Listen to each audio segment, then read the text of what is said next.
Queria agradecer de novo a Brilha pelo convite.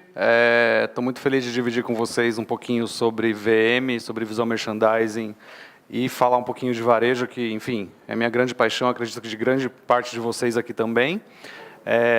Apesar dessa carinha de 20 anos que eu tenho aqui, eu tenho 14 anos de experiência em varejo. Eu venho de chão de loja, já fui vendedor, subgerente, caixa, enfim, e hoje eu sou gerente de criação e de projetos da Vimer, tá? Vou falar rapidinho para vocês da Vimer. A Vimer é a agência líder de visual merchandising no país. A gente existe há 11 anos, a gente está lá na Vila Madalena, e a gente tem uma equipe de mais ou menos 45 profissionais especializados em varejo, tá? A gente tem várias frentes lá especializadas em varejo, mas tem duas grandes que são criação de campanhas, que vão além de vitrine, e Store Design Retrofit, que é especificamente projetos de loja. A gente trabalha principalmente clientes de moda e correlatos, mas a gente também atende clientes como Cacau Show, a gente tem alguns clientes lá grandes como Marisa, Pernambucana, Zering, Óticas Carol, enfim. Isso é só um resuminho do que a gente faz. E em números, são mais de 600 projetos para mais de 90 marcas, inúmeros pontos monomarca, inúmeros pontos multimarcas no país.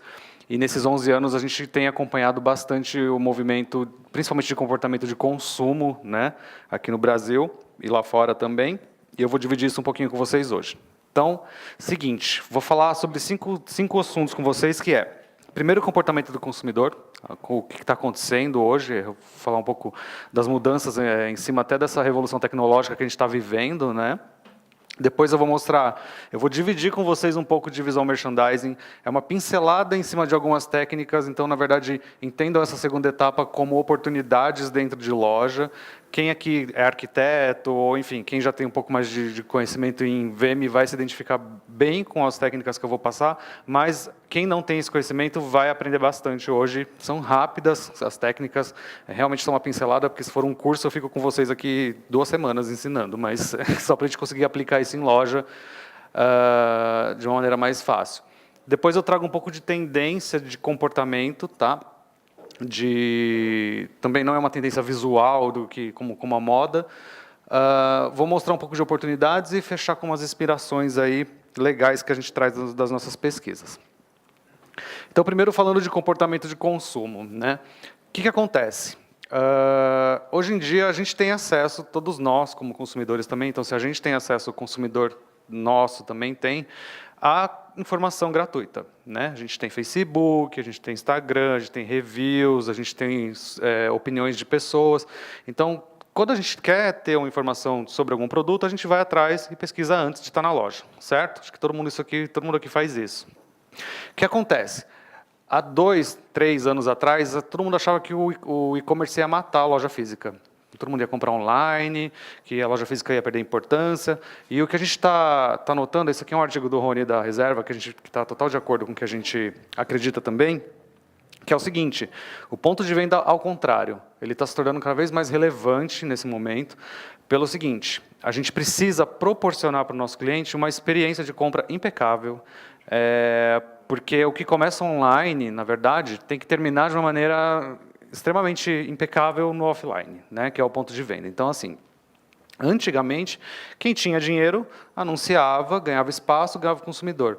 Hoje o consumidor ele não é mais comprado, ele é um consumidor que tem que ser conquistado, tá? E para isso a gente precisa virar os olhos para o ponto de venda. Então, aqui é também um pedaço de um artigo da Camila, que é a fundadora da Vimer, que fala o seguinte, que é sobre a volatilidade do varejo, e que a gente precisa ser ágil diante dessas mudanças que estão acontecendo. Por quê? Elas são rápidas. A gente não tem mais aquele tempo que a gente tinha de pensar, parar, analisar. O consumidor, ele age muito rápido. Então, que ferramenta que a gente tem que eu posso ajudar um pouco vocês para que isso seja feito de maneira ágil, né? VM. VM, ele, enfim, faz na hora, a gente vê resultado logo em seguida. Então, primeiro eu abro para vocês uma pergunta, né? Quem aqui não tem muito conhecimento de VM? Acredita que VM é mais instinto daquela pessoa de moda que vai lá na loja e sabe tudo, ou é técnica? É uma mistura, tá? Dos dois. VM é instinto e técnica. A função do VM, na verdade, para a gente na Vimer, ela é proporcionar uma experiência de compra e, para o investidor, gerar resultado, venda. Tá? É isso. Essa é a função do VM. Então, eu vou entrar um pouquinho agora em técnicas para vocês. Enxerguem isso como oportunidades dentro da loja, para quem é varejista aqui. E eu começo com cross-merchandising. Então, assim, dentro dessas técnicas, a de cross-merchandising é uma das que eu mais gosto, porque eu tenho ódio dela como pessoa. Por quê? Porque a gente é vítima disso o tempo todo. Então, assim, vou dar um exemplo para vocês. Vamos supor que eu sou varejista de supermercado, tenho lá, comprei um estoque gigantesco de fio dental, não me planejei, preciso desovar esse produto. Eu tenho ele exposto já na categoria de perfumaria, de higiene e beleza. Aonde mais eu consigo vender esse produto? Do lado de uma banca de manga. Por quê? Manga, fiapo no dente, eu já tenho fio dental ali do lado, eu já pego as duas coisas, já tenho uma venda casada por ocasião de uso. Tá? Esse é um exemplo simples de cross-merchandising. A gente é vítima disso o tempo todo. Eu consigo citar N exemplos em mercado, molho de tomate e macarrão, espeto de churrasco e carvão. No varejo, a gente tem meia com sapato, a gente tem cinto com calça, tudo isso é cross-merchandising. Tá? Próxima vez que vocês forem no mercado, vocês vão morrer de raiva de mim, porque vocês vão ver quanto isso acontece. Né? Mas o cross, ele fica de exemplo para a gente aqui no nosso segmento, por exemplo. Vou dar um exemplo para vocês. Lâmpada e luminária. Lâmpada e abajur. A gente entender hoje se a gente está expondo os dois produtos juntos e se a gente está conseguindo casar essa venda. É uma oportunidade. Tá? Coordenação. Qual que é a ideia da coordenação? A coordenação ela conta uma história. Ela usa bastante do braço do cross-merchandising. Por exemplo, em vestuário, a gente tem blusas com camiseta, calça com camiseta, mas o principal da coordenação é contar uma história fechada. Então, em vestuário, a gente conta isso através de cores, né, famílias de cores que combinam, mas eu trago um exemplo para vocês aqui também do nosso segmento, de contar a história de famílias separadas de um mesmo lustre, por exemplo, de formatos diferentes, mas que juntos eles somam. Então, a gente está ali coordenando toda essa história. Eu não necessariamente estou expondo um de cada, ficando confuso, eu não estou entendendo o que está acontecendo. Eu consigo visualizar tudo junto e a venda casada disso também, ela é muito provável que aconteça. Tá? Massificação. Qual que é a ideia da massificação?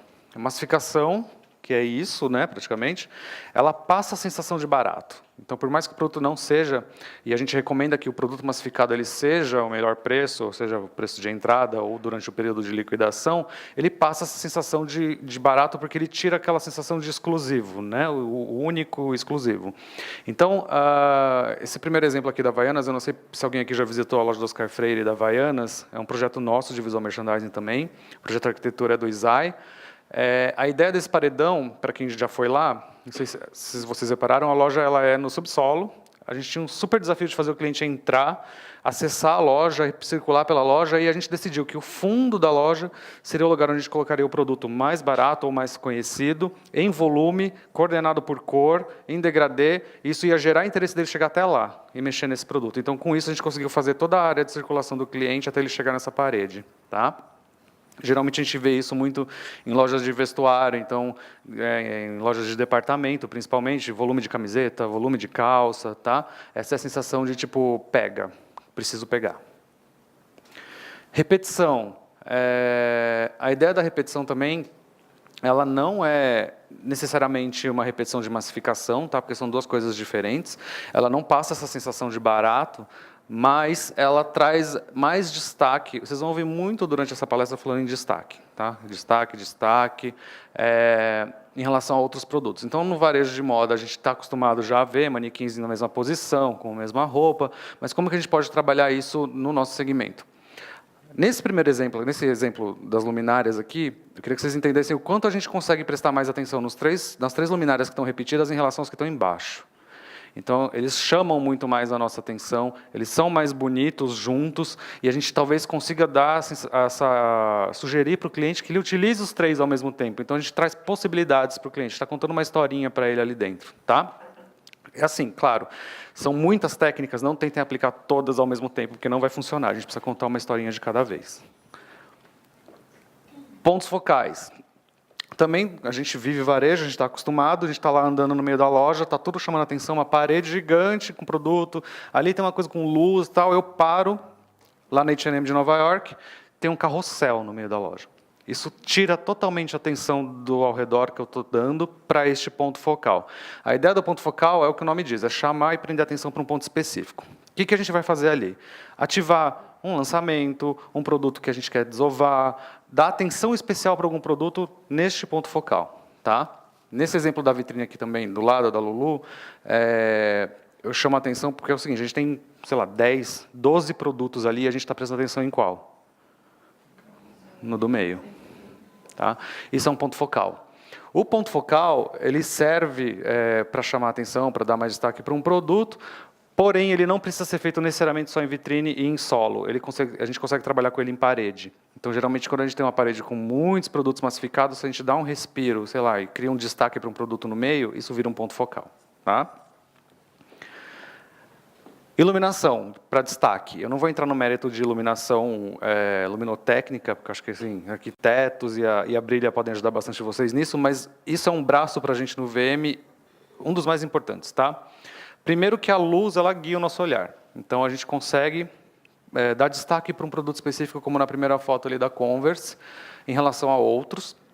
Porém, a gente consegue também valorizar atributos de produto. Então, por exemplo, eu tenho um produto aqui de cosmético que a embalagem é transparente. Quando eu tiro isso, quando eu vejo ele na mão, ele é uma coisa. Quando eu coloco na luz, ele cresce, né? Ele brilha. Então, essa é a intenção da iluminação para destaque. E eu dou o exemplo ali também da vitrine da Fendi, que é muito fácil a gente também visualizar isso no nosso dia a dia. Vamos lá, estamos andando no shopping, tem 5 lojas, uma do lado da outra, tudo igual, e tem uma vitrine iluminada. A gente vai prestar atenção nela. Tá? Então, usar a luz como elemento de apoio para a gente é de extrema importância.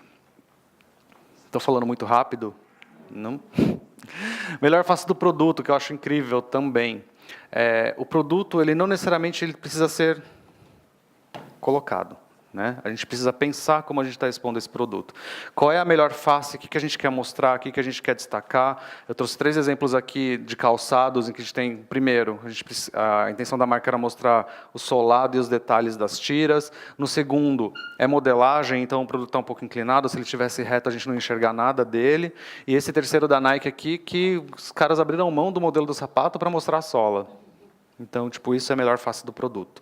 Isso funciona para a gente também, tá? Vou dar um exemplo para vocês aqui. Não faz sentido nenhum, né? Então, a gente tem que estar atento. Às vezes, o consumidor vai lá, tira o produto, põe de volta errado. Então, isso é a função do VM, é a gente expor o produto sempre da maneira correta. Gigantismo.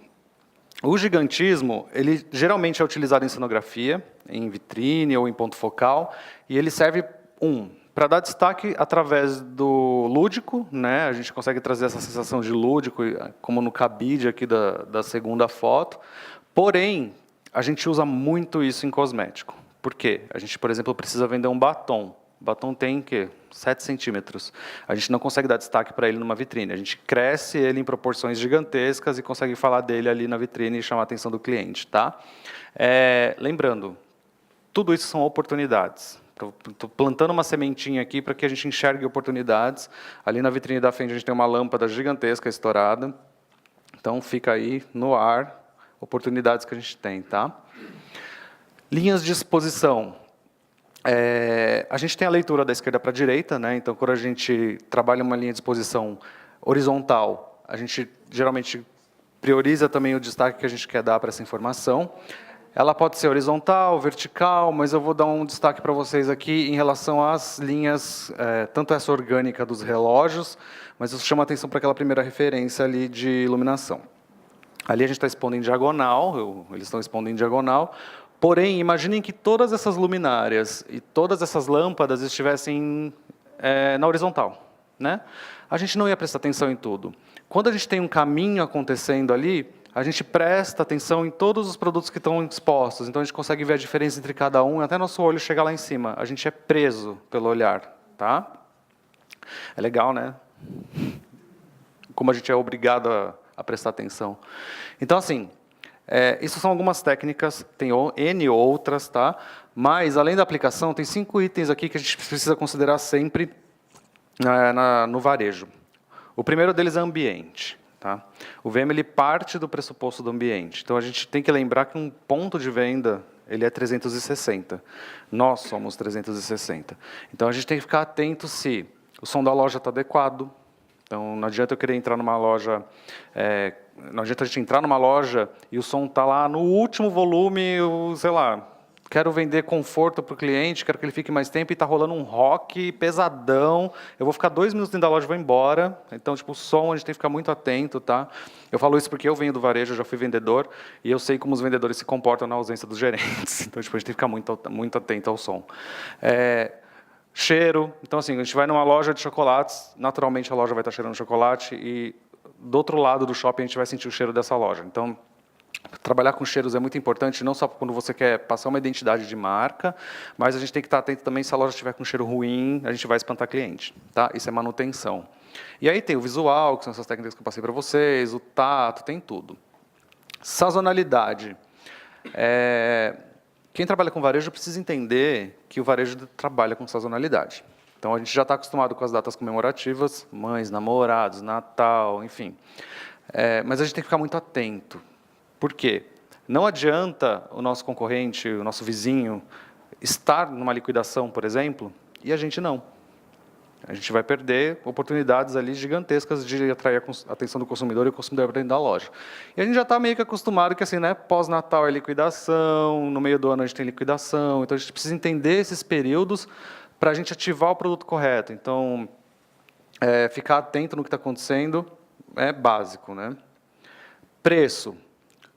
Preço, não tenho nem o que falar, a gente tem que precificar, a gente tem que mostrar preço para o consumidor. O VM ele existe para facilitar a vida do consumidor, tá? Mas, quando a gente fala de value for money, nem sempre a gente tem o produto mais barato para ofertar. E, às vezes, o produto ele é um pouco mais caro e a gente precisa explicar para o nosso cliente o porquê. Ele precisa perceber por que ele está pagando aquele valor mais caro do que o outro produto. Isso é o value for money. Tá? Tendência. Tendência, no varejo de vestuário, é muito simples. Então, o que está acontecendo lá fora vai vir para o Brasil depois, é floral, é estampa e tal. Mas e para a gente? Né?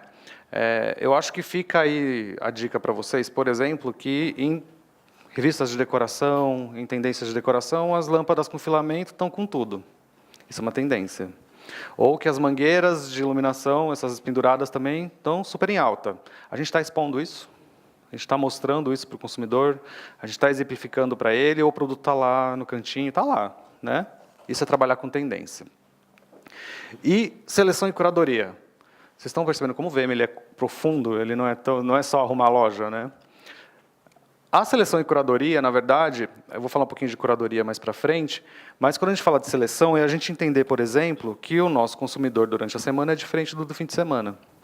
Ou que o consumidor do período da tarde é diferente do período da manhã. Então, como que a gente vai entender e como que a gente vai vender para esses consumidores diferentes?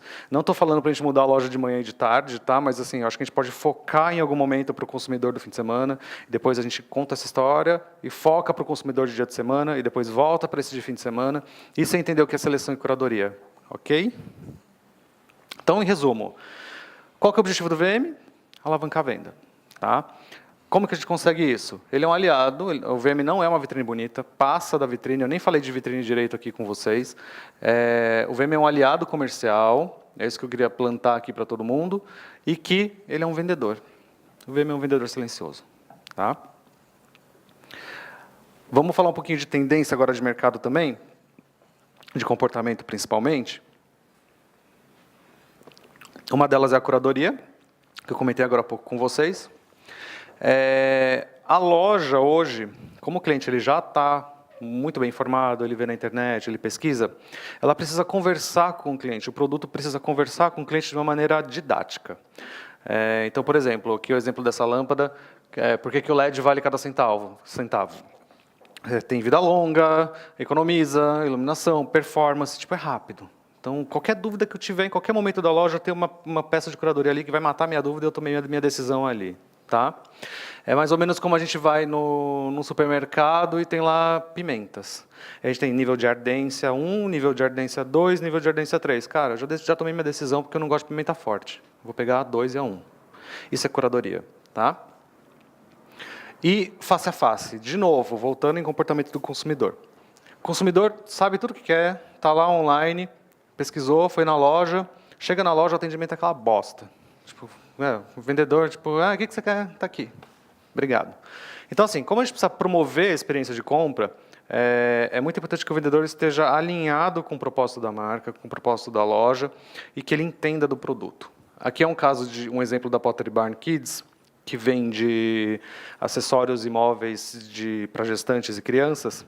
E a maior parte das vendedoras desta loja, na verdade, quem trabalha na Pottery Barn e engravida, por exemplo, é promovido para a Pottery Barn Kids. Por quê? Ela é uma pessoa que vai ser mãe, que vai consumir aquele produto, que entende daquele produto, e quem melhor para me tirar essa dúvida, para, por exemplo, eu não, né, assim, mas alguém que vai ser mãe ou que pretende ser mãe, quem melhor para tirar uma dúvida do que alguém que é mãe? Então, tipo, esse face a face honesto, ele é muito importante. A gente sai da loja recomendando para 10 pessoas, para 15 pessoas, e a experiência de compra foi sensacional. Tá? Face a face, então, é um item que a gente tem que ficar um pouco atento. Então, explorar oportunidades. E aí eu falo especificamente agora do produto da Brilha. Tá? Então, assim, temos aí, a Brilha é pioneira, as embalagens são incríveis perto dos concorrentes, pelo menos eu acho bem bonitas. A gente tem material de apoio para impulsionar a exposição e as vendas, e o produto, além de ser necessário, ele é versátil. Então, assim, a gente tem N itens aqui para a gente trabalhar, e que oportunidades que a gente tem dentro do ponto de venda. Primeiro é entender o produto. É básico a gente entender produto, fornecer material, a Brilha já fornece, mas, enfim, treinar vendedores, nós que estamos treinando vendedores, entendermos do produto também, tá? Capturar a atenção. Então, assim, utilizar os displays, utilizar a sinalização para capturar a atenção perante aos outros. Aqui eu entro num ponto também, que é o seguinte, vamos pensar que eu preciso de uma lâmpada. Queima uma lâmpada em casa. Eu posso ou ir na loja da esquina, ou eu posso ir na loja incrível de vocês, que está lá super arrumada, super organizada, o vendedor vai me falar qual que é a melhor lâmpada que pode me ajudar, o que eu posso levar mais para a decoração da minha casa. Então, fica aí um ponto de atenção de, tipo, capturar a atenção também em todos os sentidos, tá? Não só no visual. E facilitar a experimentação.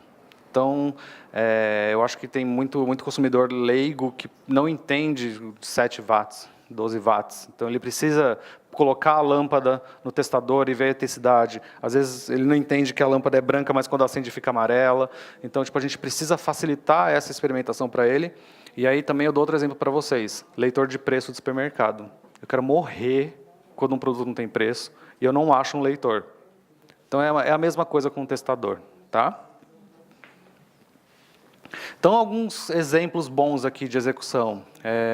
Como eu falei lá atrás, o ponto de venda ele ele constrói um ponto de construção de marca, né? Então, quando a gente tem uma exposição, aqui tem N exemplos, tem produto massificado, tem sinalização, tem ambientação com foto, quanto isso brilha aos olhos, né? E a gente lembra disso, em vez de ir na loja da esquina, que a gente tem que pedir para o cara atrás do balcão. Sinalização de preço. Aqui eu trago como exemplo, olha como o produto cresce quando ele está organizado, como a embalagem cresce quando está bem exposta em relação ao produto do fundo, né? E mais uma oportunidade aqui que eu trago. Às vezes a gente tem um estoque jogado em cima das prateleiras, é uma área que não é área de acesso, não sei se eu não comentei com vocês, mas assim, tudo que está na vista, na altura da vista para a gente é o principal, depois para cima, depois para baixo, porque dificilmente a gente abaixa para pegar produto. Mas, porém, lá em cima, onde a gente não alcança, a gente pode fazer uma sinalização de marca, de curadoria, de ambientação, então explorar oportunidades dentro do ponto de venda, tá? Está quase acabando, tá, gente? E inspirações. Então, assim, o quanto a gente, às vezes, precisa parar e prestar atenção nas coisas que estão acontecendo, né? A gente visitou uma loja da IKEA, e eu não sei se alguém aqui já foi na IKEA, é um labirinto interminável, você não consegue ir embora, você tem que reservar metade do seu dia quando você entra, tá? Porque eles não deixam você sair. Mas, assim, a loja precisa ser sinalizada, você precisa entender para onde você está indo, e eles fazem isso através de spots de luz. Então, a gente começou a andar, do nada a gente percebeu que a seta era iluminada, cara. Então, quando eles quisessem mudar o fluxo da loja, por exemplo, eles só viram essa seta. Não precisa adesivar, tirar do chão, pôr de novo. E o que eu trago aqui de inspiração para vocês, na verdade, é que é o seguinte, isso poderia ser um logo poderia ser uma informação de texto, poderia ser alguma coisa falando de novidade, isso é uma oportunidade. Tá? Aqui na última Euroshop também, para quem é arquiteto, a gente divide com vocês esse mobiliário que a gente gostou muito. Ele não tem fio exposto, aparente, é simplesmente um encaixe de prateleira que ilumina o produto que está embaixo. Então a gente acaba com o problema da sombra das prateleiras da iluminação geral da loja, acaba com aqueles spots direcionais em excesso e a gente não precisa de fio. Então, tipo, oportunidades que a gente tem, né, e que a gente começa a prestar atenção. E, por último, essa aqui é uma loja que chama Rebecca Minkoff, em Nova York. Ela, primeiro, que é uma loja sensacional de experiência, porque você chega, você pode pedir as peças que você quer no espelho da loja, no meio da loja, em segundos ela está no provador te esperando. Mas o que a gente achou mais legal é o provador, que é o seguinte. Vamos imaginar que eu tenho uma festa no final de tarde, na beira da praia, e eu quero entender como é que meu look se comporta, né? Eu vou lá e seleciono fim de tarde, e o provador muda de cor. Então, eu consigo entender como a minha roupa se comporta. Tá? Aí tem fim de tarde, início de noite, luz normal, luz branca. Olha que experiência de compra incrível que a gente consegue ter numa loja dessa com o uso de luz. Né? Então, assim, para fechar, umas dicas finais. A gente não tem mais tempo de copiar os outros. Eu acho que tudo é muito rápido, a gente está sempre ocupado, então a gente não pode só ficar de olho no que o concorrente está fazendo para copiar a boa prática dele. E aí o que eu dou de dica para varejo e para a vida é assim, parar, reservar 20 minutos do tempo, elas estão andando no meio da loja, eu paro no meio do corredor, começo a prestar atenção, o que eu posso melhorar? O que eu posso fazer para melhorar a experiência do consumidor? O que está certo, o que eu acho que está errado? Valorizar o papel do vendedor de novo, eu volto a falar que o vendedor ele é essencial, porque ele pode acabar com uma experiência de compra boa. Então, a gente tem que investir no vendedor. Né? Não é falar que nenhum vendedor presta, é dar material, é dar treinamento, é ensinar ele como transmitir essa experiência que a gente quer passar para o nosso consumidor. E, por último, também vale para a vida é acreditar. Eu acho que, quando a gente foca em alguma coisa, a gente acha uma solução para aquilo. Ela não é impossível. Então, isso vale também para a gente em desafio dentro de loja. Tá? E lembrando, por último, que o que não é visto não é lembrado. Isso é essencial para tudo. E é isso. Obrigado.